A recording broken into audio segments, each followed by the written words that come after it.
gonna say your name? Name. What's your name? Grandma Easton. You're Easton, that's right. This is Easton, and I'm Travis, and this is another Not Fast Enough RC creation. So, today we're going to talk about how to hydro dip a whoop canopy, or at least how I hydro dip a whoop canopy. Recently, I was contacted by my buddy PJC over at Micro Motor Communities, and Motor Communities, yeah. And he's been running one of my hydro dipped canopies for almost a year now. That's right. We put canopies in the mail. We send them to our buddies. So he asked me to make some more for him. He has a few more crafts he wants to line out. And also, my buddies over at Kinetic Aerial. I'll show you guys something here. Buddies over at Kinetic Aerial, the creators of that bad boy right there. That's the 4-inch Arrow. It's an absolute beast to fly. It's like an F1 race car. Handles like an alien spacecraft. I sent them some canopies as a thank you for making such an awesome frame. And they mentioned in a video that they wanted to hydro dip some. So I figured I need to put some canopy related content out there and show you guys how exactly it is that I accomplished that. So, first thing we got to do is make some canopies. To the bench! Yeah, you're in a movie. All right, we need the vacuum. A vacuum? Can you put that vacuum up on the bench? Yeah, I got it. I got it. That's a soccer ball. You gonna play with the soccer ball? I play the soccer ball. Okay, let's go play with the soccer ball. Hey, I love you. I love you. I love you. I love you. I love you. Don't play soccer ball. All right, big canopies in a minute.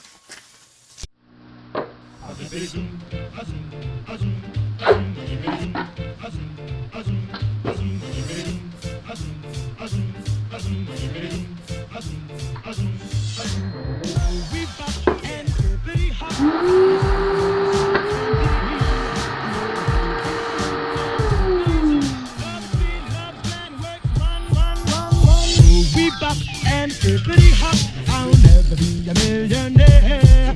Whoa, oh, boom, boom, and zippity zoom. I'm in love, I'm in love, I'm in love. I don't care.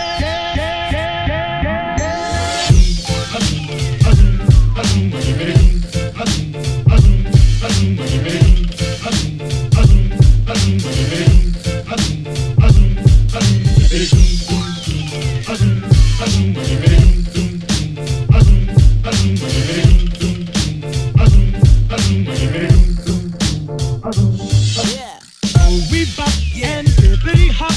I'm as happy as I can be. Whoa, boom, boom, and zippity zoom. Love is sweet, love is grand, works one. We bop and pretty hot. I'll never be a millionaire. Whoa, boom, boom, and zippity zoom. I'm in love, I'm in love, I'm in love. I don't care.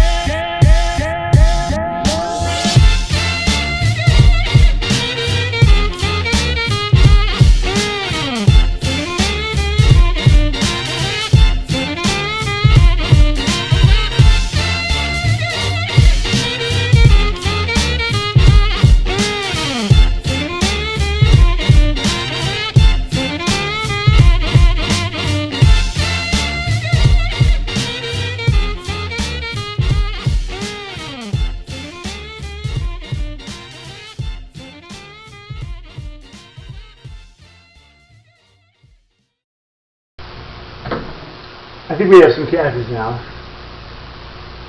Let's get into the dip.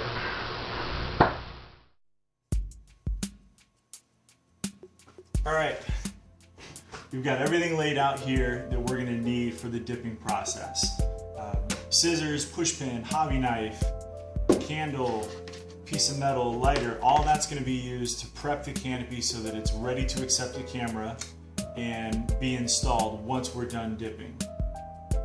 We've got our activator, a can of plastic dip for your base coat, some clear coat, the dip, 2 solo cups, and a tray. And promise I'm going to make sense of all this for you. So where we start, once this canopy is ready to be hydro dipped, the first thing we need to do is we need to base coat it. And if you're a professional painter and you know what you're doing, I'm sure there are, what do they call them? Adhesion promoters. That's what the heck it is. So there are adhesion promoters that you can spray onto plastic, and you can use a regular primer with some sort of a flex agent added. And I'm not that guy, but there's another great way that works. So base coat your canopy with Plastidip. And the reason why it's really hard to work with this material is this is high density polyethylene. And it's got some great qualities like it doesn't crack, it doesn't split, it's super durable, it's very light, it's strong, it holds its shape. But it's commonly used in the food industry, it's used as containers for motor oil. The reason why it's used where it's used is because nothing sticks to it, totally food safe. That also makes it really hard to paint, so paint doesn't like to stick to it either. Plastidip sticks really well. So we're going to Plastidip it first, which doesn't really add that much weight. Don't be concerned about the weight. Then we're going to hydro dip it, then we're going to clear coat it, and it works. Alright, so I guess what I'll do is just time lapse the heck out of this thing and let you guys get to the interesting part.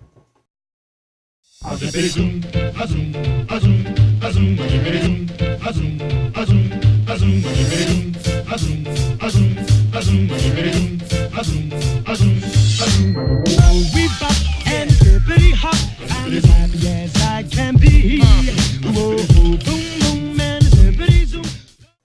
Just to give you a close-up of what we've accomplished here, we've got the hole cut for the camera, the 3 screws are piloted with a push pin, and we've melted a hole out of the back for the antenna to come out.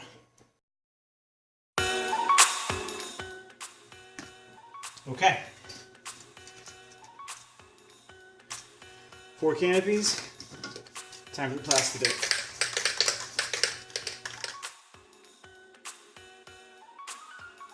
While those dry off camera for a minute, I'm going to talk to you about a few tips for dipping itself. Let's start with the dipping process. Of course, you need a good quality activator, and I have no idea if I've got that or not, but this stuff seems to work, so hooray for that. I use either a yogurt cup or a sour cream cup. This will be my first time trying solo cups, but I'm pretty sure it's going to work fine. And the trick to this is you want to get your tray, set a cup in it, and fill it with slightly warmer than lukewarm water. There's an exact temperature for it. It might be 80 degrees, 90 degrees. I don't know what it is. I just got to go by feel. What it comes down to is there's a water-soluble layer that the dip, the ink, is stuck to. And you just need warm water to dissolve that. So you can kind of watch it for visual cues. And if you've got the right temperature, you wait exactly a minute. If you don't have the right temperature and you're hot, well then it's ready a little sooner. If you're a little bit cold, it takes a little bit longer. But you can watch the visual cues and pretty much sort it out. When you fill your cup up with water, fill it up most of the way, bring it here, put it in your tray. Have your second cup with water. And you want to fill your first cup so that it's just bulged over the top and ready to spill over. And then flick your cup a little bit and get the air bubbles out. So any air bubbles that make it up underneath your dip are going to cause a problem. They're going to ruin your finish. So flick your cup a couple times, get all the air bubbles up, and have that water just full to the very brim. When you cut out your dip and you lay it on here, the edge of the cup is going to act like the dams in a professional dipping setup, and it's going to keep your print still. It's going to keep it from spreading out all over the place. If I had a big giant jug of water, I'd either have to have dams separating off where my ink was, or I would need to have tape around the edges of my dip. But using a cup like this saves that step, and any step that you can save just makes it easier. So now when you lay it down, you're going to have it folded up and you're going to let it kind of rest down onto the water. And because the water's mounded up, the first thing that's going to happen is water The surface tension that's going to be here is going to be broken by the dip being put on top, and water is going to rush and spill over the edge and into your tray. And as it spills over, it's going to take any remaining air bubbles with it. So that's probably the single most helpful tip that I can give you to get a good finish, to not have air bubbles, is just fill this cup up just with as much water as it can take, lay your dip in, and then let it roll out like that, and the water that rushes out is going to take the air bubbles away with it. At that point, it's going to wrinkle up, it's going to flatten back out, you're going to hit it with activator, you're going to count to 10, and slowly put your part into it. And at that point, you're all done. You rinse it in water, let the thing dry overnight, and then hit it with some clear coat. Now, a few words on clear coat. So I'm using just a cheap enamel spray paint. There's worlds of options for clear coats out there, but here's basically what I found. These are flexible canopies, and we crash them into stuff. So if you use a high solids, very brittle acrylic clear coat, eventually what's going to happen is it's going to shatter, flake, and delaminate. Enamel, the cheap enamel anyway, is not, it doesn't dry, and I tested all kinds of different clears. This is kind of in the middle. Lacquer stays soft for ages, the acrylics get really brittle, and this enamel is right in the middle. So that's why I chose it. It's got some pretty decent durability for crashing into stuff,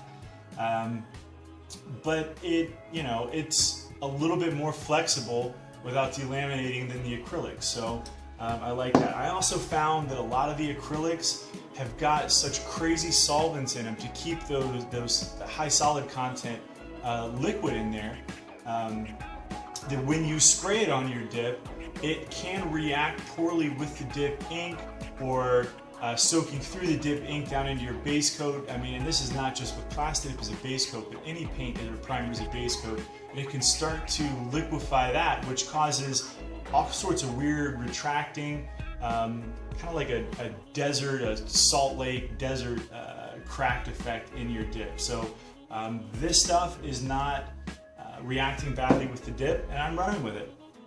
So as soon as these dry, I'm going to get some water, and we're going to dip 4 canopies, and they're going to come out great.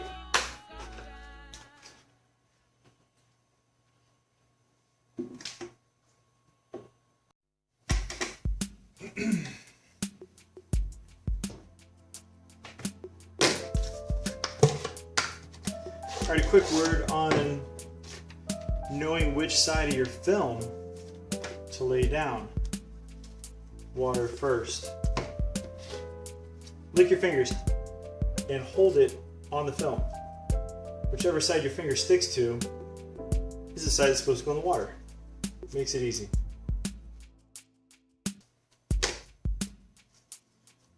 I don't know if you can see this, but maybe I mentioned it before. This is Florida, and it's cooled off in the garage here at night to a comfortable, look at that just curl up. Yeah, it's probably 95 degrees in the garage, and who knows, 85% humidity. So it's like already reacting as if it's in the water. So this is super bad. So what I'm gonna do is I'm gonna take this inside where it's air conditioned and my dip doesn't get ruined, and just bring it out right before I'm ready to use it. So you see this happening, yeah, you probably live in Florida.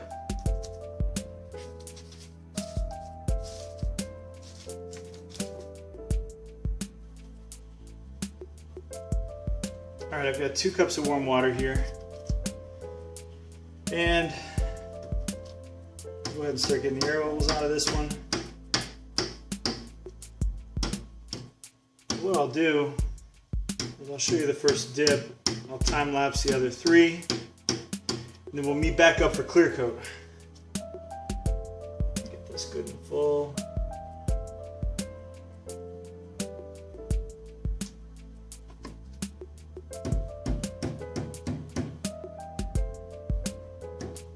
Don't want any air bubbles down there, because if they let loose,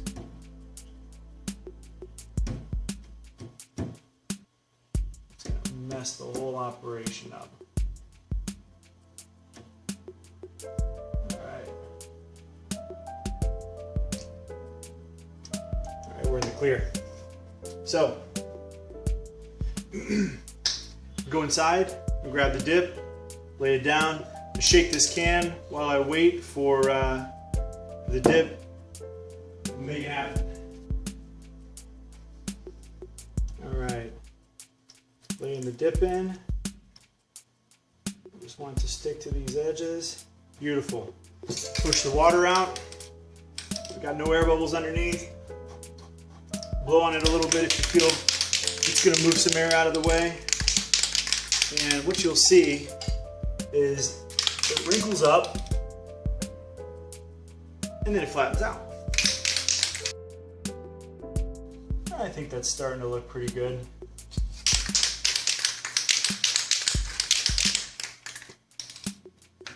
Let's go ahead and hit it.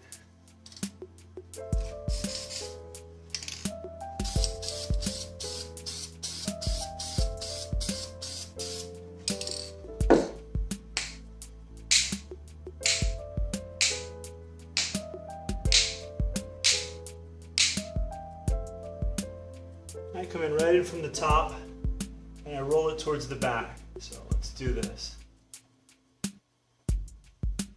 And boom.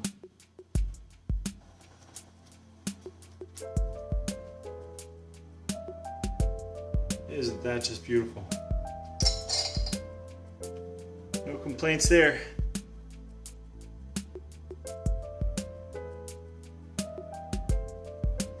Alright, let's set that one aside and go get some fresh water.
So, next thing that's going to happen is 5-minute rinse under cool water for these parts. It takes the remainder of the water-soluble backing that the ink was laid down on. Takes that off the part, let them sit overnight so they get good and dry, and then we'll clear coat them tomorrow. Awesome.